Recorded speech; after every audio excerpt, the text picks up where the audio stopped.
Hi guys, this is Thomas here. Today I wanted to show you my homemade survival kit and how you can build one for cheaper. I would compare it to something better than the Bear Grylls kit that is on sale, and also it's customizable, so you can customize it to what you like and what you need it for. So I'll start with the case. This is a lunchbox case. The good thing about it is it's cheap, easily replaced, although I haven't had to replace it yet, and this kit gets a lot of use. It's got clips, which you're always looking for in a case. Now, the one thing about a lunchbox case, one reason that I chose it, is because of this blue seal that you can see on the underside of the lid. Now that keeps it quite waterproof.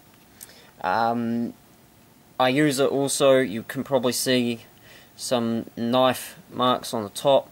I use it as a chopping board because when you're on your day tramps, you often don't bring you never bring a chopping board with you, and you need something to chop your cheese, or if you're staying a night you need to chop up your broccoli or whatever, and I'd rather use the top of this than find a piece of wood in the bush and chop that up. Now, as you can probably see, before I start getting into it, there's quite a bit of space between the Zippo lighter and the actual top of the of where the case would sit. Now that's where my firelighting material would go, but me being me, I already did a video and I used it all up, and I'll upload this video at another time. But usually that's where I'd put some cotton wool and some other firelighting material, or anything else that I need, depending on what the trip is, because there is quite a bit of space, about a finger to that first knuckle there. So there's heaps of space there. So let's start. This is a spare compass, and it's got a whistle on it, and you can see there's a hole there where you can put on a bit of string, and the reason for that is because I have this whistle here, and I can easily just take the clip off this whistle and put it on this compass. So in the bush it's really important to be able to be found, and search and rescue use, in New Zealand anyway, they use whistles to find people. So what I will do is, if my main compass breaks, this is my spare compass, if my main compass breaks, then I will take the whistle off this piece of string and hold this around my neck. So I've always got a whistle around my neck, but unless my main compass breaks, this will be around my neck while I'm in the bush. This is probably the most important piece in the kit, the whistle. You need to be able to be found. That is a key part to survival, being seen or heard. Okay, so that's the whistle, that's the compass. Now we'll move on to some more important things like this. This is the knife. Now this is a very expensive knife. It's a Buck Model 290, spring-assisted opening. Now it's American made, so any Americans watching this video, you'll get it for much cheaper than what I got it for, but I live in New Zealand, they've got to ship it all that way. It's hard to get through customs, as spring-assisted knives, stilettos, butterfly knives are not allowed in New Zealand. Well, they are, but there's lots of restrictions on them, so this is quite hard to get, quite expensive, but it is very essential. One of the best knives that I own. I'll do a full-length video on just the knife one day, but as you can see, that just then open and close with one hand. This is my left hand, I'm right-handed, and I can easily open and close the blade with my left hand. So if I go Aaron Ralston style, get myself stuck between a rock and a hard place, this is definitely the knife I'd use. Extremely fine tip. This is a great knife if anybody's looking at getting a new knife. So that's the knife. One of the more important things in the kit, and it's just locked at the top there, so it doesn't accidentally open. Okay, now this is some parachute cord, and I got this for very cheap. I got it for free, because what I did is I went down to the airport and I asked if they had any retired cord from their parachutes, because they skydivers,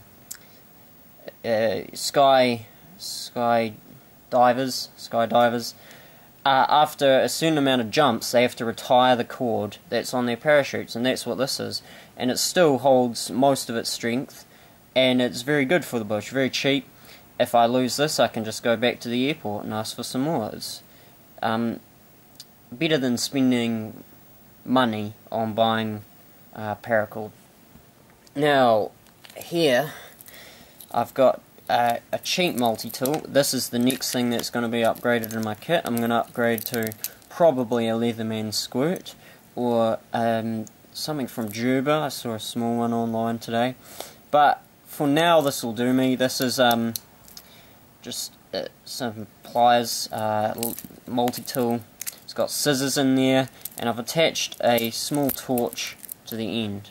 LED, runs continuously for 35 hours or something like that, from Kathmandu. And so yeah, that's quite important as well. Here I've got some rubber. This is my second resort for firelighting, because it's not exactly good for the environment, but this stuff will burn. So this is just from a tire inner tube. There's enough rubber here to light 200 fires. This stuff burns so well. Just slice a little bit off with your knife. Easy. This rubber's an easy fire. It'll burn better than anything any firelighters you can buy, and for longer, and hotter. The only downside is bad for the environment, but in a survival situation, well, we're not thinking about the environment so much, we're trying to get out alive. Okay, so this is just some simple fishing nylon here. It's twine. There's a hook here which has come off. I'll fix it up later. And on it I've put some snare wire. So this snare wire here, if I ever need to snare something, just haul it off. It's all about not wasting space, and I'd rather not have all of that wood sticking out. I'd rather wrap some snare wire around it. So a fish hook, a fishing line fish hook, is not so important unless you're really in a survival situation where you need to fish for food. But it can boost morale, so if you've got something to do while you're waiting to be rescued, just go fishing and hope for the best. It's quite important. So here is my Zippo. These can, I can't remember, that they can stay alight in 35 mile-an-hour winds or something like that. But anyway, it's basically a windproof lighter, and it's an invaluable tool in the bush. Fire is probably one of the most important things about survival, so it's good to have a Zippo or any other means of lighting a fire, such as this other spear which I've got, which is a flint and steel. Here I've got a survival blanket. It's great for keeping warm, but not only that, is if you're in a survival situation, for example you're on a beach, just open it up, throw it on the beach, and it's a big shiny aluminium spotting tool. The helicopter will see it from miles away, and it's very easy to get found. If you're in the bush, just stick it on top of some trees. So you don't need to just use this as a blanket. You can use it to help yourself be seen.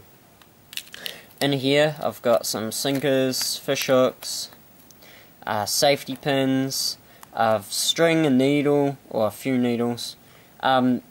These things can be really useful if you tear an item of clothing, or when you're making camp.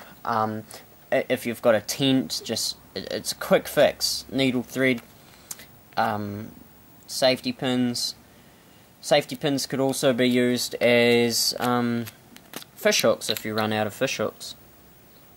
Just stick that back in there. And plus, they're very cheap to buy.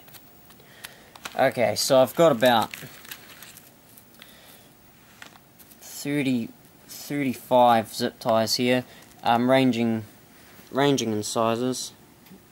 So, zip ties, I've noticed, they are useful in the bush, but because I carry my survival kit everywhere, I actually find a lot of uses for zip ties that aren't actually related to survival. So, I've used them for making a belt in my pants. I've used them for when my bag and my zip and my day pack breaks. I've used it as zips. So zip ties, you'll find you don't use them in the bush so much, but if you're carrying your survival kit everywhere, you'll use them all the time. That's why I've got so many. I use them for everything. Okay, so here in my hand here, I've got extra strikers for matches. There's a few in here. I don't really use the matches so much, but they take up some space. They add space in here, and you can never have enough backups for fire lighting. Here I have got, it's just a mirror with the hole up here that you can use as an aiming hole. So basically they claim, I've never tested it, they claim that you can use these mirrors and somebody can spot you from 150 kilometers away, so that's always good. It's always good to be spotted, as I've said before, as every survivor knows. And they're cheap, they're about $3. Okay, here I've got some tin foil. Now the only real thing I use this for is if for some reason my pots break, I can just throw this tin foil on a fire and I can cook things on it. And that's really all I've ever used this tin foil for. And it's so compact that it won't even make a difference in your kit. So throw some in there, and if your pots and pans break or you forget them, which does happen to all of us, you can use that to cook stuff on as a backup. I've also got some Ziploc bags in here. They're good for holding anything, water. I've used them for holding water in a few times.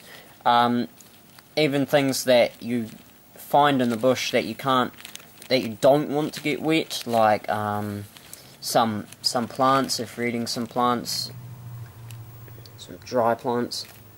So Ziploc bags, and they take up no space, so it's really not an issue. And here I've got just a handsaw with the two metal, I don't know what they're called, swivels, but cutting down wood, trees, just in case my main saw breaks. And yeah, that's my survival kit. Now, because of the knife and the Zippo lighter, it's actually quite expensive, but if you substituted the Zippo for matches, which are much cheaper, substituted the knife for something cheaper, something like, I don't know, the Bear Grylls knife, which is about 1/6 of the price. This is a fucking expensive knife. In New Zealand anyway, it's a very expensive knife. The kit's actually quite cheap, because I haven't had to spend a lot. For example, this was free. This was free.